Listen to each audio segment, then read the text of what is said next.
Everyone, सो आज हम लोग डिस्कस करेंगे टॉपिक द पेंटेड इमेज।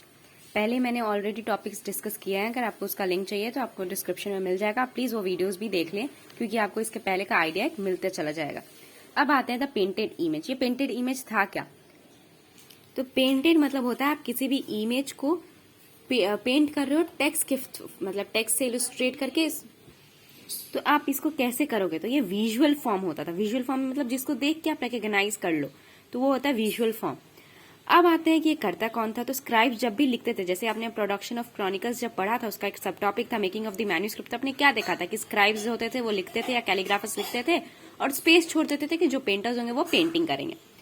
तो अब जब पेंटर्स पेंटिंग करेंगे तो स्क्राइब्स जब लिखते थे उस साइड में ब्लैंक स्पेस छोड़ देते थे, और जो पेंटर्स होते थे उसमें छोटा छोटा इमेजेस बना देते थे। जैसे आप कोई क्रॉनिकल्स देखो, जैसे आप इसका एग्जाम्पल देख लो, ये एक तरीका का क्रॉनिकल हो सकता है क्योंकि बीच में टेक्स्ट लिखा है और साइड में आपका क्या है, और साइड में आपका क्या था, साइड में आपका इमेजेस ड्रॉ था। अगर आप इसका भी देख लो तो ये क्रॉनिकल्स हो सकता है।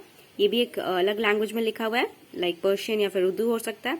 और इसमें भी क्या है, छोटे छोटे पेंटिंग्स बने हुए हैं। देखो ये छोटा एक पेंटिंग है, वैसे ही छोटे छोटे पेंटिंग्स बने हुए होते थे। तो ये था पेंटिंग्स का कि पेंटिंग कैसे बने होते थे या फिर कौन बनाता था।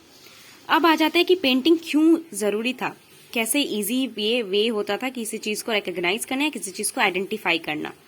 तो पेंटिंग्स एक तो इजी होता था व्यू करने के लिए क्योंकि छोटा छोटा होता था। दूसरा ये टेक्स्ट पे माउंटेड होता था, तो ये लाइक टेक्स्ट को समझना बहुत आसान पड़ता था। अब आते कि टेक्स्ट का पर्पस क्या था पेंटिंग्स का, क्योंकि पेंटिंग बनाया जा रहा है बुक में तो कुछ तो होगा। अगर मैंने इतना जो आपको पेंटिंग के बारे में बताया कि कैसा होता था, क्यों बना, लाइक साइड में स्पेस छोड़ दिया जाता था, या फिर पेंटिंग का मतलब क्या होता है, पेंटर्स कौन होते थे, तो आपको ये आइडिया तो मिल गया होगा पहला पर्पस की पेंटिंग क्यों बनाया जाता था। तो पहला था कि आपको सबसे बेसिक चीज ये कि इजी अंडरस्टैंडिंग हो किसी चीज का वो। दूसरा साइड में छोटे माउंट किए जाते थे, क्यों? ताकि वो अट्रैक्टिव लगे, ब्यूटीफुल लगे। इसलिए पहला पर्पस हो गया आपका कि वो ब्यूटी बढ़ाने के लिए।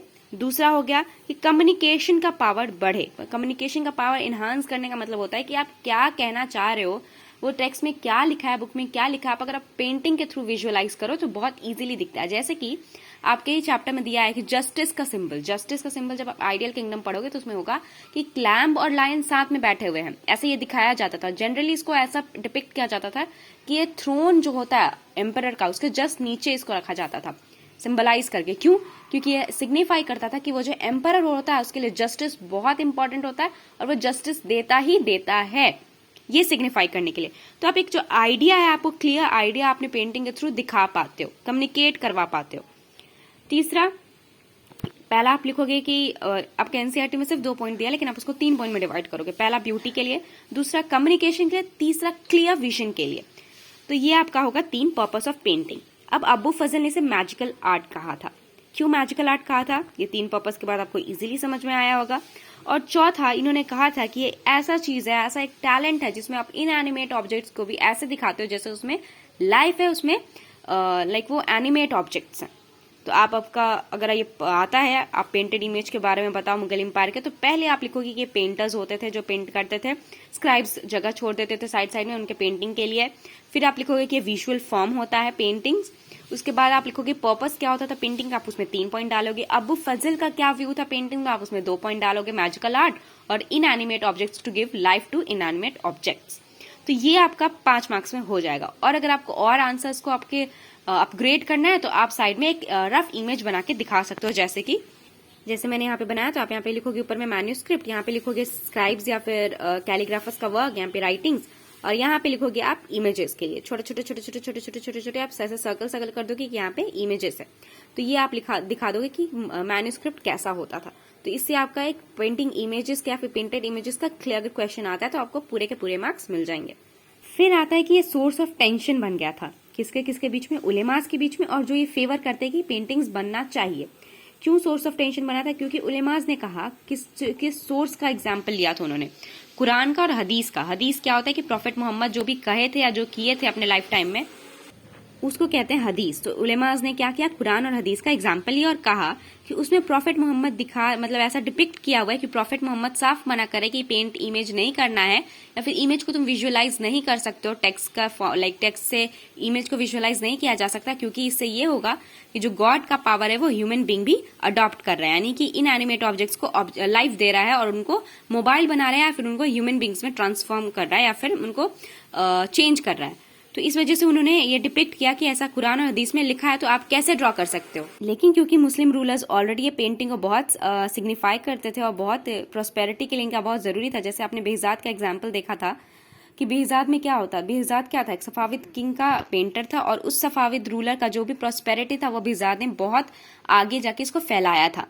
तो मुस्लिम रूलर्स के लिए बहुत इंपॉर्टेंट हो जाता था पेंटिंग। तो अब इसको उलेमाज तो क्रिटिसाइज करते थे, तो अब इसके आगे क्या हो।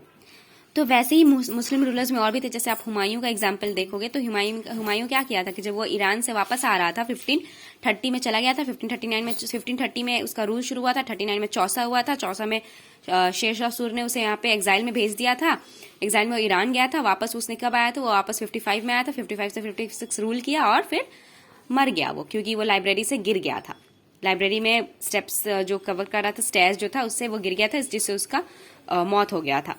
तो आप उसमें भी देखोगे कि मीर सैयद अली का एग्जाम्पल है और अब्दुस सवाद का एग्जाम्पल है।